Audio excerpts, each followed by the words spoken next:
Welcome to Wisdom Exchange TV. My name is Suzanne F Stevens, Chief Edge Optimizer for the Ignite Excellence Group of Initiatives. One of our key initiatives is the Ignite Excellence Foundation, where we invest, inspire, and develop future leaders in Africa by providing them tertiary education. With that spirit, we produce Wisdom Exchange TV, where we interview women leaders all over Africa who are trailblazers, pioneers, and leaders of many in politics, philanthropy, education, and business. Today, we are in Durban, South Africa, with our leading lady, Ela Gandhi. And Ela founded the Gandhi Development Trust, is a social worker by profession, and initiated a holistic social work approach. Her passion is for gender equality, for changing the lives of the poorest, and doing something about the injustices in the country based on race. This saw her to become the founding member of the Natal Organization of Women, which joined the ANC Women League and the SACP, in which she was chosen as Central Committee member. Today, Ela Gandhi was nominated and accepted to serve as the Legal Aid Board of South Africa. Ela is a trustee of the Gandhi Development Trust and chairperson and honorary editor of, and I'm going to get Ela to tell me the name of the newspaper. It's called Satyagraha. My grandfather started the Indian Opinion and my father continued the paper. And now it is in your capable hands. Yes. Which is wonderful. And I know, coming from a family of peace activists, and you have been awarded and recognized in your own right on a few occasions for being a leader. And two of those awards, one of them you received in India in 2007, and the other which you received from the World Conference on Religions for Peace, which is so much of an honor to talk to somebody who not only in your own right has given so much to peace, but also to be in a family that has really been admired for creating peace internationally. So it's so nice to meet you, and an honor to be in your home. Thank you so much. Now, the Gandhi Development Trust was established on the 19th of August 2002, I understand, with the aim to promote Gandhian values in order to build a spirit of reconciliation and to create a culture of peace and nonviolence locally and internationally. First, what are some of the Gandhian values? Well, there are a number of values, but most of all, it's about truth, integrity, living a selfless life in a communal situation where you give more attention to whatever we do, and how it affects the community, rather than how the community can benefit us individually. Now, there is an African word which promotes those values, and it's Ubuntu. I'm not sure if you've heard of it. I have heard of it. Which means that I am because you are. Mm-hmm. Broadly speaking, that is the meaning. So it respects the other. It's concerned about the other, rather than the emphasis being on myself. So those were some of the values that Gandhiji taught us, amongst many others. And it's interesting, not knowing a little bit about the values from reading, in interviewing so many African leading ladies, they do, all of them, instill that values, the Gandhi values, they really do. It's just their nature to give back to community, country, and continent. That's in them. Yes. So I understand you've now this is a new book. That's it. The Essential Values.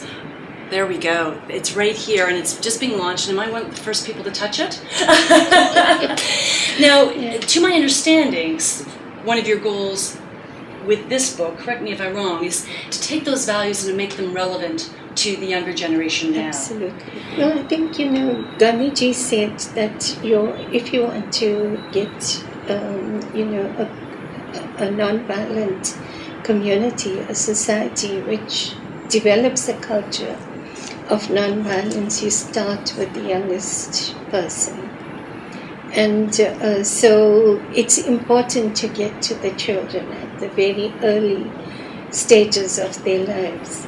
And so the Gandhi Development Trust, Satyagraha, the newspaper, is aimed at young people.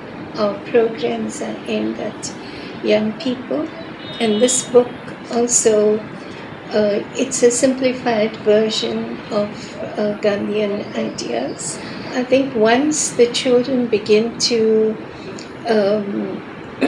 internalize these values, then you will get a new generation of people who will move away from self-centeredness to what they can do towards community development. And that is the purpose.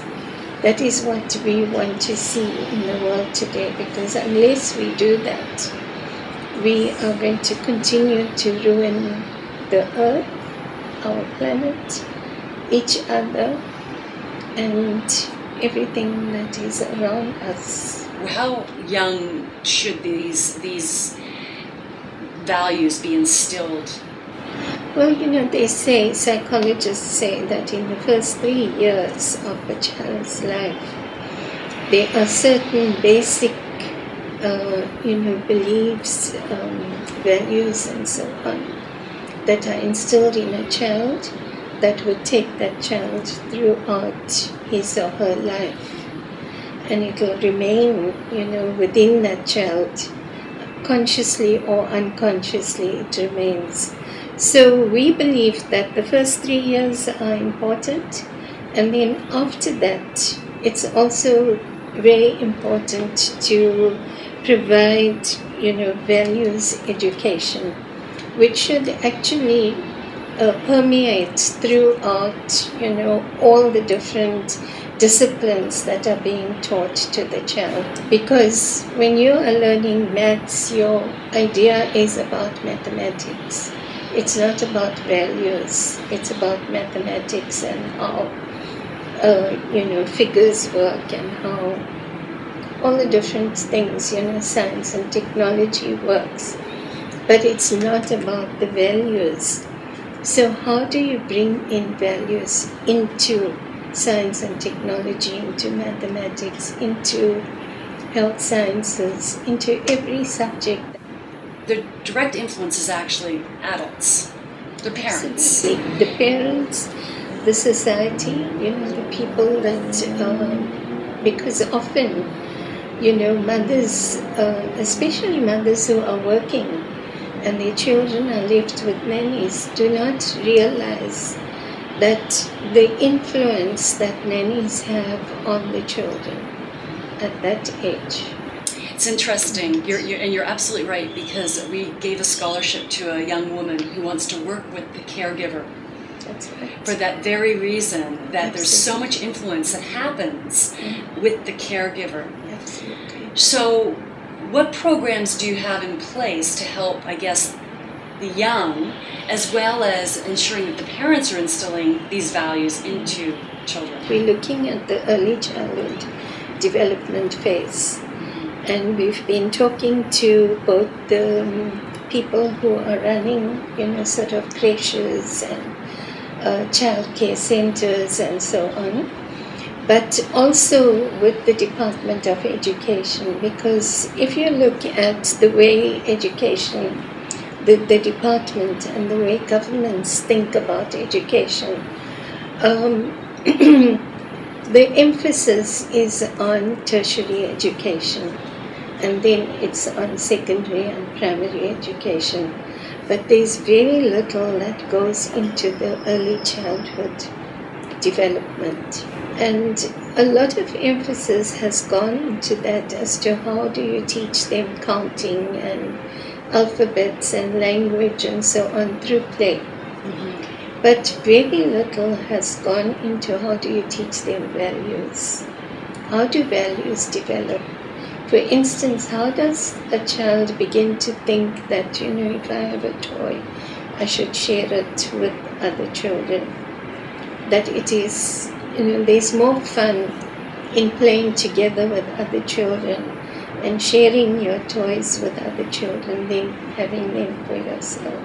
Having a little bit of knowledge, not a lot, in regards to the education system in South Africa, where at one point there was the encouragement of starting later rather than earlier. Absolutely. So you must be also fighting that philosophy, is we want to get kids engaged earlier so that we can instill the values. Those values get entrenched at the early phase of a child's life. Yeah. And then if you haven't paid enough attention at that stage, then later on you are reaping the products of what happened before.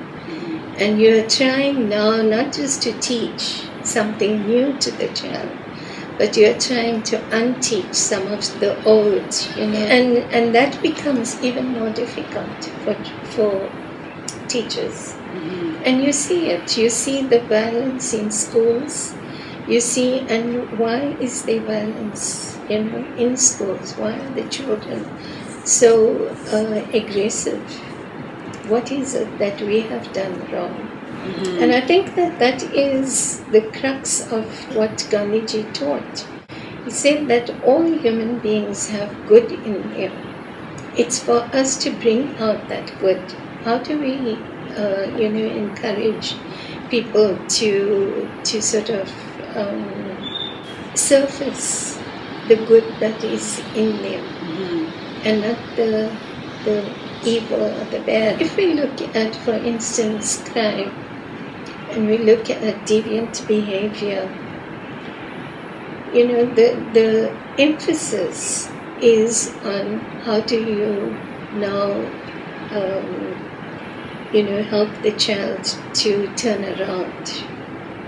The behavior is dysfunctional. Now, how do we help them to turn around? And some of the things that have been said is, number one, if you've committed crime, you have to be punished.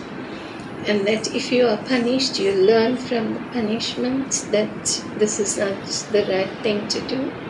And therefore, hopefully, you will change. Now, if you look at statistics, you see how many people who have been to prison for a crime continue to commit crimes and return to the prison. And that rate is high. So have we actually changed the people? Have we actually made an effort by punishing him? And my contention is that there is restorative justice, a justice that says that, look, this is a human being. Whatever that human being has done, he has or she has done it because of our problems, because society has caused that human being to behave in that manner. So let us see, how can we change? How can we help them to change? How can we change? How can we do things differently so that also we prevent people from, doing something dysfunctional or behaving in dysfunctional behavior, You make some great points, and, I still have this question in my mind, though, with the trust. Is there any program that you have done, are you going to do, are you willing to do, in order to also help the parents or the caregivers to instill those values, because they're going to be the most influential in that young child's life? So what we are trying to do is to get them all together, the caregivers. The grade R is the reception here when children first come to school, the first year, and the creches and so on. Those people who are running these early childhood centers, get them together and first have a colloquium with them to ask them, what do they feel? This is what we are saying. How do you perceive this? And then to look at, what are some of the things that we can jointly do. no one individual is going to be able to change things. And I'm not saying that I have all the answers, but jointly we can find the answers. I mean, they have knowledge, they are trained, and all we are saying is that, have you looked at this possibility? Have you looked at, okay, when you're teaching them to count and you're teaching them to learn alphabets and so on, have you thought of what kind of words they should be learning? Or what should they be doing with the figures? What is it that they're learning to count? Mm-hmm. And how can they become, more conscientious through the teaching that we are giving them? For instance, if you look at counting, and if you look at it in terms of what I have consumed and what I can conserve, rather than saying, look, you save this for yourself or something, and that when you have taken something or you've bought something, because usually they tell them you're going to the shop and you've got so much of money, how are you going to spend it? This is how they teach them, about money, about counting, and so on. Because that's the normal experience that a child has, in the family or whatever it is. But you don't teach them through plants, through conservation, through what it means to, to take care of the earth. You can also teach them counting through those, instruments, and use those examples in teaching them counting and words and so on. I'll give you an example. For instance, I was talking to some teachers. We have these little meetings with different groups of people, and here there were a group of teachers or educators that we were talking to in order to look at how we can change things, how we can change, bring about some changes in our education methodology. It's not the content so much, it is the content as well, but not so much just the content, but also the method. And so one of the things that I raised with them was, and I saw this at another, school in Sri Lanka many years back. And so this example came to my mind at that time. And that is that each day a child takes a turn. The children in the classroom are given milk and biscuits to eat. And each group of children would take turns to give the biscuits and give the milk to all the children. And the day it is my turn, now how would I behave? Would I take all the best biscuits that I like and leave them for myself and give out all the broken biscuits and the other biscuits to all the children? Or would I give them the best ones, the ones I think are the best, and then keep the broken ones for myself? So which one would they, which example would apply to what the children are doing?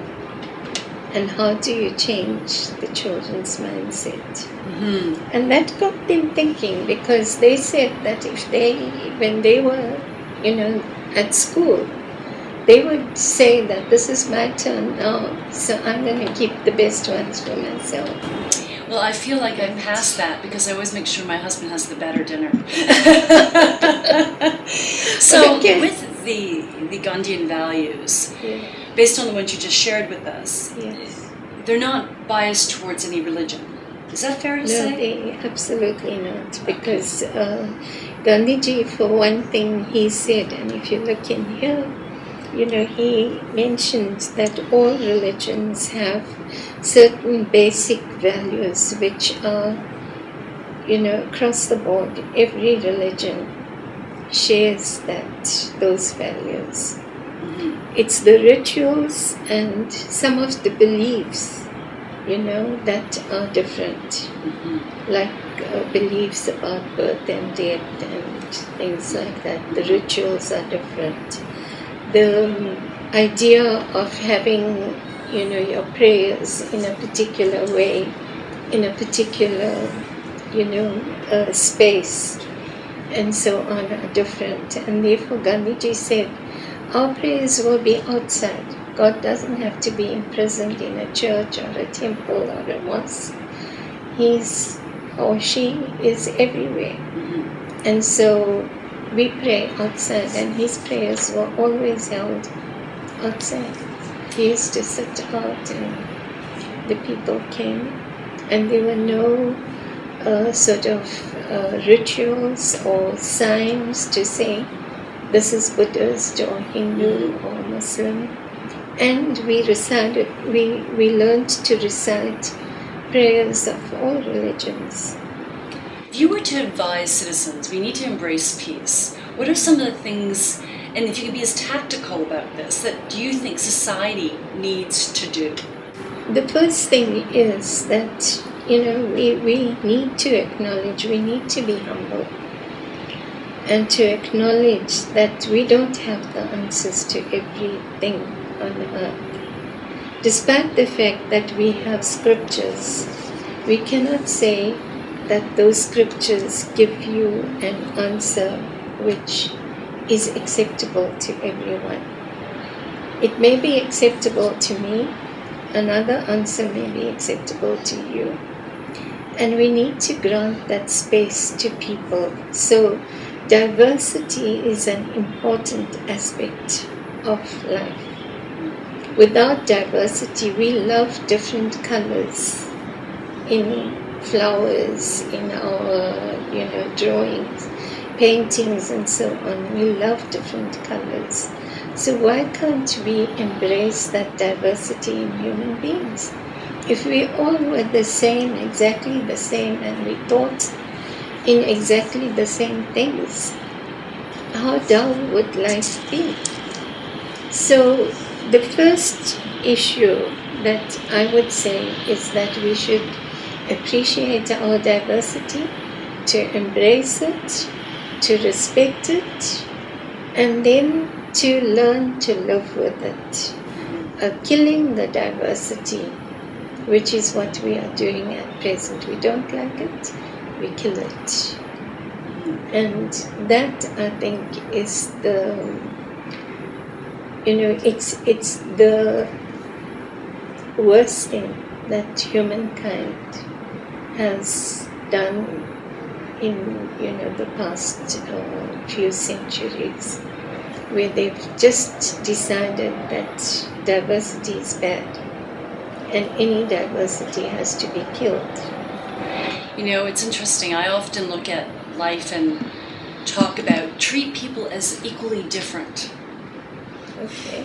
Meaning, treat people as equals, but each person is different. Mm-hmm. So respect the difference. If there was a small initiative that people could employ in their daily lives to elevate the rights of all, what would you recommend people to do? Well, I think there are certain basic human rights which everyone has, and enjoys, like the right to life, right to, education, to health care, to life, to live in a home, have a space in which you can live peacefully. So those are some of the basic rights. There are more. I haven't given you all the examples, but there are, the basic human rights are there. It's in the Declaration, United Nations Declaration of Human Rights. It's entrenched in our constitutions. Those countries that have constitutions with basic rights and so on. So I think those basic rights have to be respected and have to be available to every person. We have them in this country as well. We have them entrenched in our constitution, but we don't ensure that every human being has those rights. So what can we do? Well, I think that we have to begin to accept that responsibility, and that's why we need to begin to look at how we can have an economic model where housing, where education, where healthcare, and things like that, which are basic to human beings for their livelihood, for their sustenance, are guaranteed to every person. How do we do it? I think we have to put our heads together to do it. I don't have the answer. Gandhiji tried, and he said, try to do it from the smallest unit, from your neighborhood. Begin to change things in your neighborhood, and then, let it have a ripple effect so that at the end, the entire country, embraces those rights and they are made available to everyone.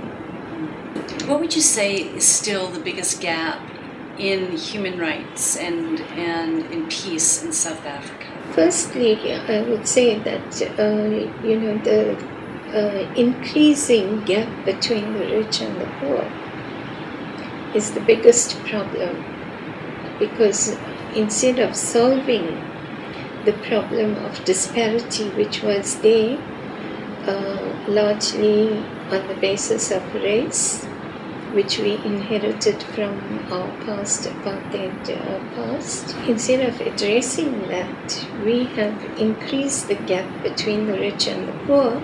We've taken away the racial tag, but we haven't taken away the economic gap. So it doesn't mean now that the poorest of the poor has to be an African person, as it was under apartheid. It could be anyone. But there is that gap between the very rich and the very poor. What South Africa has to do is to reduce that gap, is to reduce the, that disparity which was there. Not only in terms of race, but also in terms of class and gender. From your perspective, what do you think is one thing that they could actually do to start reducing that gap?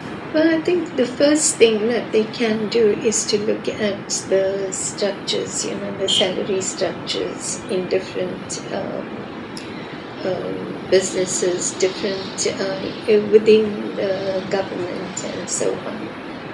How are the salary structures? What is the top salary and what is the bottom salary? Can they bring about some, changes in those structures? That's one. The second thing I would say is that they need to look at how we can, have job-intensive companies rather than companies that are small and there's more machinery or more output with less staff. Instead of that, how do we increase the employment, the range of people, job intensive? Yeah, and I think you're hitting on an area I'm pretty passionate about, and one I work on too, is there is a lot of talk in Africa as a whole from the countries we have been to is focusing on small and mid-sized enterprises, which are important to do because if you don't have any enterprises, you have to be small to grow. That's right. One of my big focuses, however, is how to take those mid to large. So for that very purpose of employing more people and creating more demand rather than, because when you're medium, there's only so much demand you're ever going to create. That's right. Yeah. Yeah, so both interesting suggestions. As the founding member of the Natal Organization of Women, you've had seen some big changes, I would imagine, in women equality. Mm. What are some of the biggest changes that you have seen? Well, the biggest achievement since 1994 has been all the legislations that we've had. The fact that in our, the Constitution, there is gender equality that has been entrenched in there. We have, in the presidency, we have a portfolio in the cabinet on women and children. We have, gender commission and so on. Those are some of the structural, differences or achievements over the years. Also, the fact that, any discrimination based on gender is not acceptable in South Africa in terms of the law. So you can take them to court. Then there is also access to jobs and so on. There were many jobs that were absolutely inaccessible to women, but today women can occupy those jobs. But at the same time, there's a lot in terms of both gender and in terms of, a culture of nonviolence that we've been talking about. There's a very important aspect. We, often see, for instance, people who take care of little children or who take care of, the elderly or the infirm and so on. Society sees them and says, hey, you're doing a great job, and we'll give you lots of help and so on, money, support and so on. But you don't realize that whilst they have the institution and look after children or look after the elderly, what are they doing in order to change the mindsets, which is not visible, which people don't see because you're not bringing the minds there and you're not, actually performing an operation or something. It's a slow process, it's an invisible process, and it's a long-term process. And that is what one needs to do with gender, with nonviolence. You have to change the way people think. There is a different way. For instance, the roles of men and women. We all have been brought up to believe that this is what a woman does and this is what a man does. But, for instance, a feminist like Vandana Shiva, she said that what if we started, in the field of education, where men begin to learn domestic, home craft and child care and so on. How would society feel about that? And how would society begin to change if that happened, if boys were taught these things? And it's something that one needs to think of. Will our society then change if boys and girls were together in these classes and learned how to cook and how to clean the house and how to look after children? Somebody I was talking to said, yes, then the men would be liberated. Not the women who would be liberated, but the men will be liberated. Because at present, if you take away the woman, the man is completely, disabled because he doesn't know how to take care of the children, how to take care of the house, to cook. They don't have the skills. And so they're completely disabled at that stage. How do you liberate them from that disability? And that is to teach them all these things. And then they become equal partners And when one becomes an equal partner and takes the responsibility that this is our joint responsibility, we brought the children together and we look after them jointly. There's no roles, it's a shared role. And that society would be the ideal society where you can say that there is gender equality.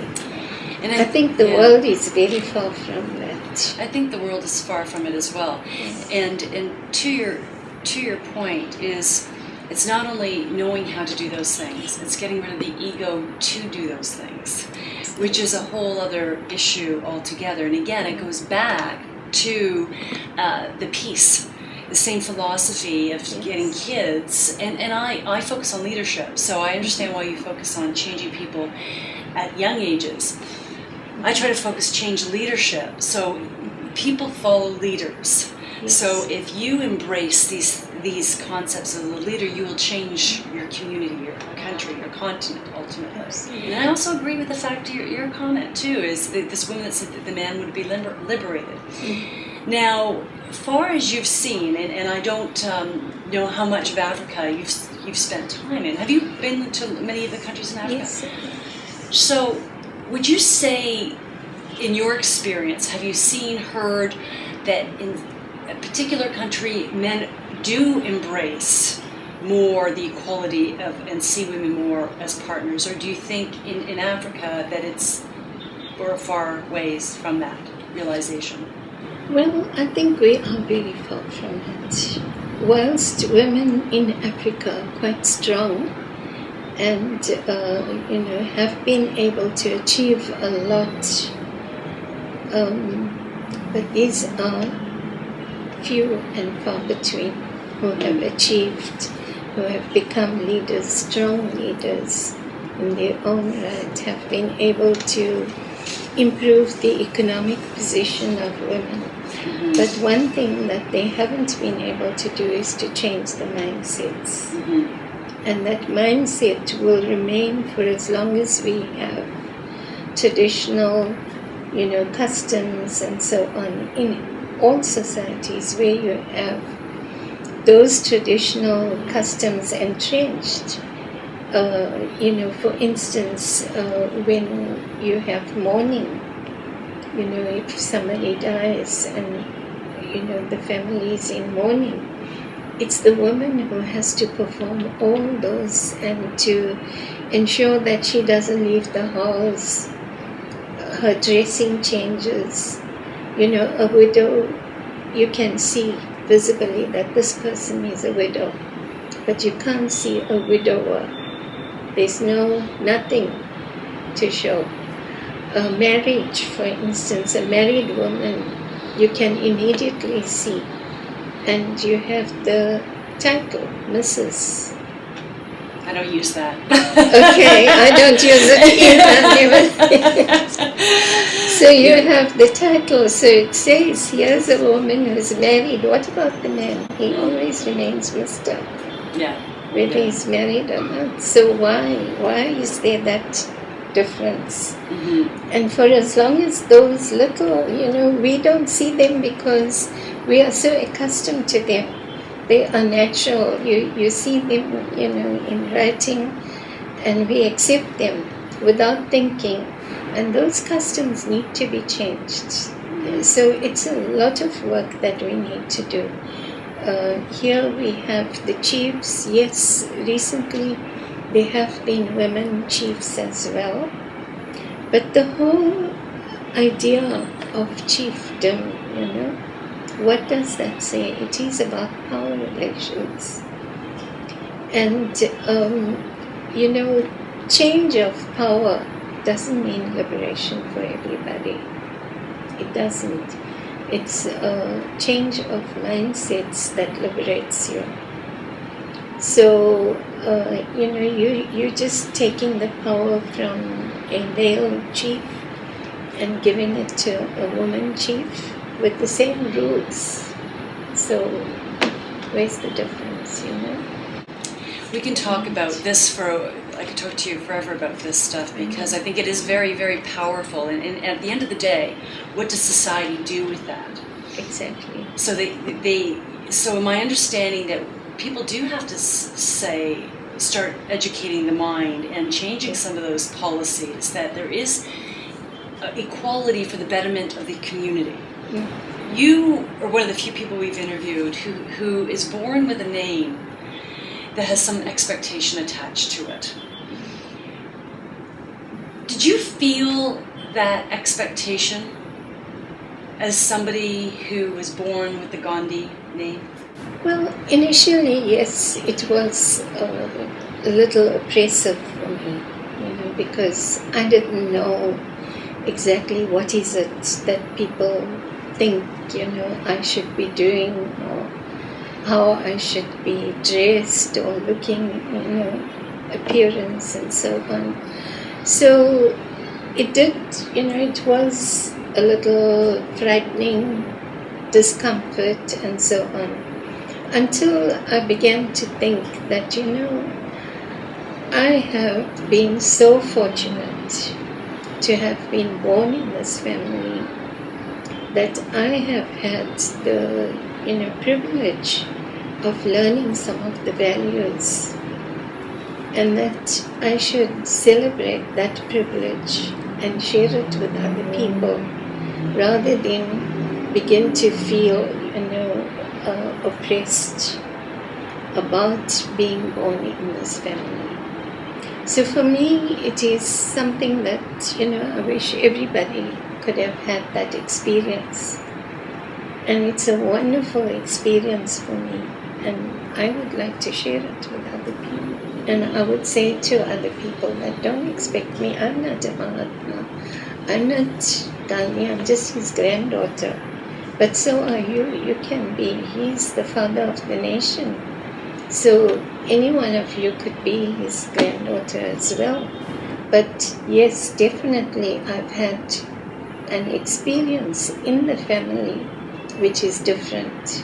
And that experience is the knowledge of, intimate knowledge of what Gandhiji taught.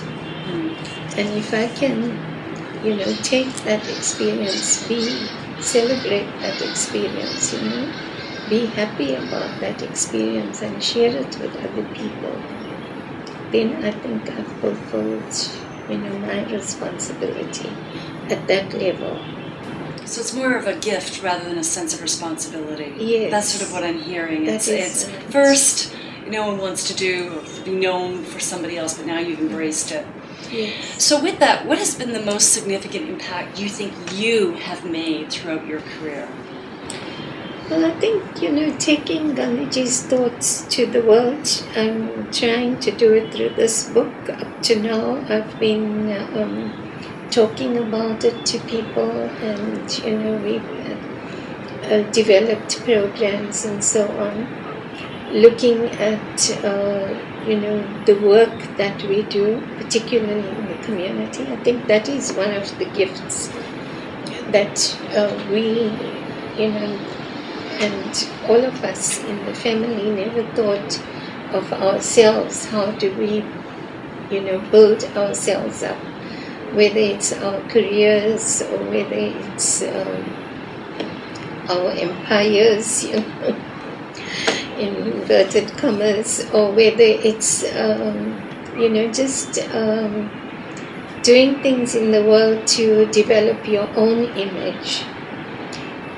I mean, we have been schooled in the idea that you do things for other people selflessly, without expectations. And this is also part of our religious training, that renunciation of the fruit of what you do, You do what you think is the right thing to do, and you don't expect that people are going to praise you, or you're going to get money, or you're going to... We don't do it for that reason at all. So it's selfless service. It's looking at other people, how we can improve the lives of others rather than ourselves, and looking at what is the right thing to do.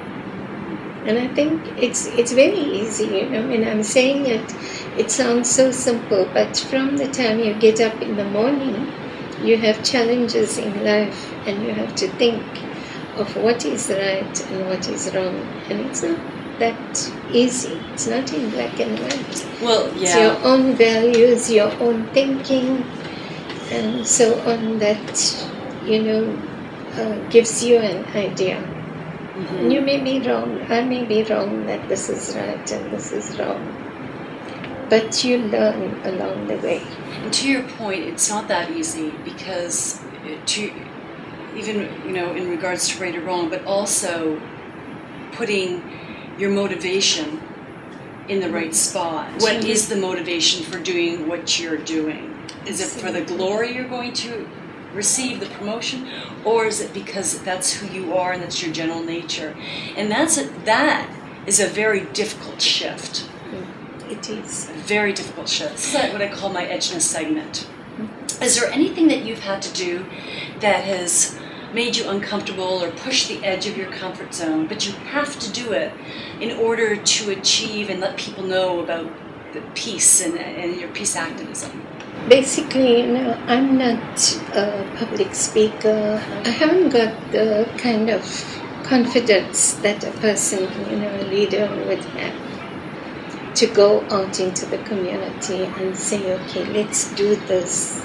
Because I always ask people, you know, perhaps it may be a strength in some ways, but it's also a weakness in many ways, you know, because people feel that a leader has to show the way. Sometimes I have to, you know, I have to say, okay, look, enough of discussions now, this is what we have to do. And that's my difficulty. That's where I find it difficult to just say it, you know, and engage people and say, that's where this is the right thing to do.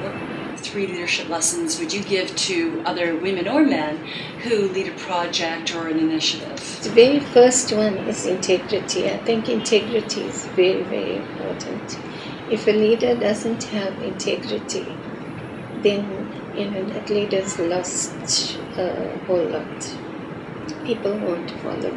People won't accept what you're saying. So integrity is one of the main things, I would say. The second, I would say, in a leader is that your message has to be very clear. It has to be very distinct. But at the same time, you have to have humility to be able to discuss it rather than just say it. But there's a fine line, as I said, you know, earlier, that there's a fine line between being humble and being aggressive or, you know, assertive about what you're wanting to take to the people. In order to make that impact, you have to, you know, take a few steps, and those steps you can't compromise by hesitating. So it's a fine line between being assertive and being humble. And you have to cross that line. So I think that a good leader should be both humble and assertive, and should know when to say, okay, you know, maybe what I'm saying has to change slightly. You know, I agree with what you are saying. I'm listening. I'm not just speaking to you, but I'm also listening to what you have to say. And, you know, by listening, I'm willing to give in on certain things and change certain things. But, you know, generally, this is what I think has to be done. If your daughter was 10 years old today, what words of wisdom would you give to her? Well, firstly, I would say, you know, to my daughter that you are an individual like everybody else in this world, and you have an identity of your own, and you must be proud of that. So firstly, be proud of yourself, and don't let anybody put you down. The second thing I would say is that you also have a lot of inner strength, and look at your strengths inside yourself. Even at an age of 10, you can introspect, you can look at, your what abilities you have and what you can do, and try to do those things, try to bring those things out, because that is the time when the possibility of a child begin to realize, that I'm good at music, or I'm good at art, or I'm good at certain things, and I can improve and work on that to improve. Because I think, I would say to my child that it's very important for you to build on the talents that you have. Look for those talents and build on them. Now, what do you wish you were told at 10 years old? Well, I also wish that I was told those things, because I know that for one thing, my parents didn't feel that I should go to school. They didn't want me to go to school. They wanted to teach me at home. And fortunately, because my father and my mother did say that you have strength, and I used that strength at that time to say, no, I want to go to school and I have to go to school. And I could understand, because I went to school a little late, I could understand why my parents didn't want me to go to school. And by having understood that, I could overcome the challenges. Because, we were being taught in a school that was, preaching government propaganda and so on.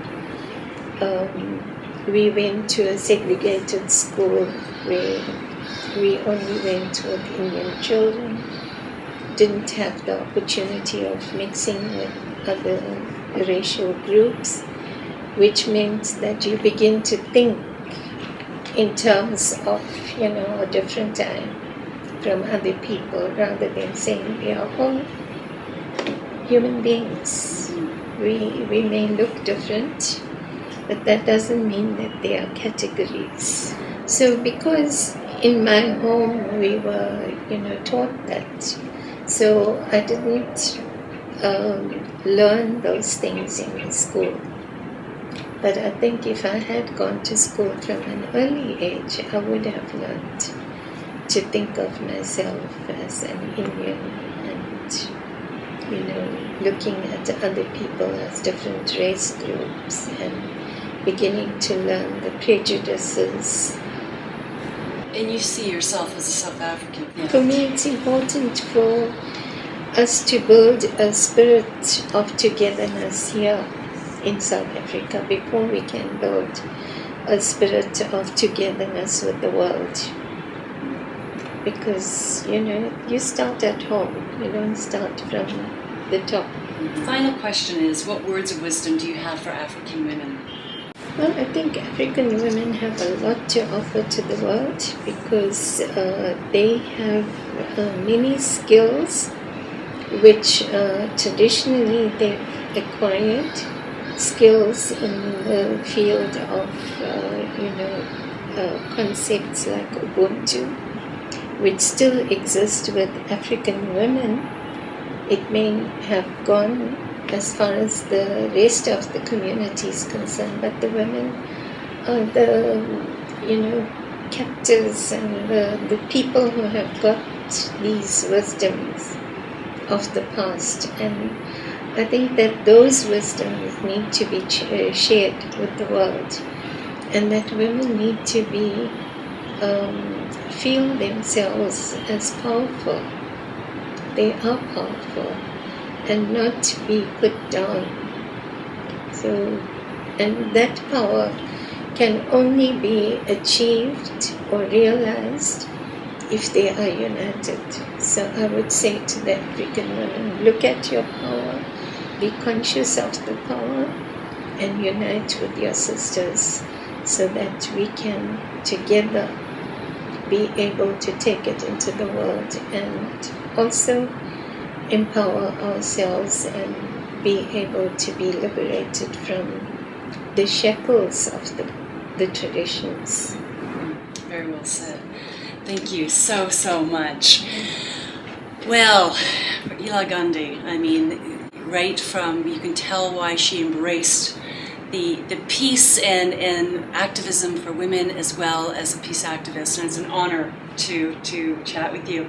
Again, my name is Suzanne F Stevens, and I co-produce Wisdom Exchange TV alongside my husband, who's one of those men that actually is evolved, and we've been traveling all over Africa, interviewing leading ladies. So thank you for joining us. I want to leave you with my words of wisdom, and that is, your motivation may be to climb up the corporate ladder or to get recognition. However, if you give back to community, country, and continent, you don't need to have those ambitions. They will come naturally to you. So please do comment on the site in regards to the interview, and join us on Wisdom Exchange TV Facebook fan page, as we do update all the time about who we're going to interview. And please, if you have somebody we should interview, email us at info@wisdomexchangetv.com. Thank you for joining us.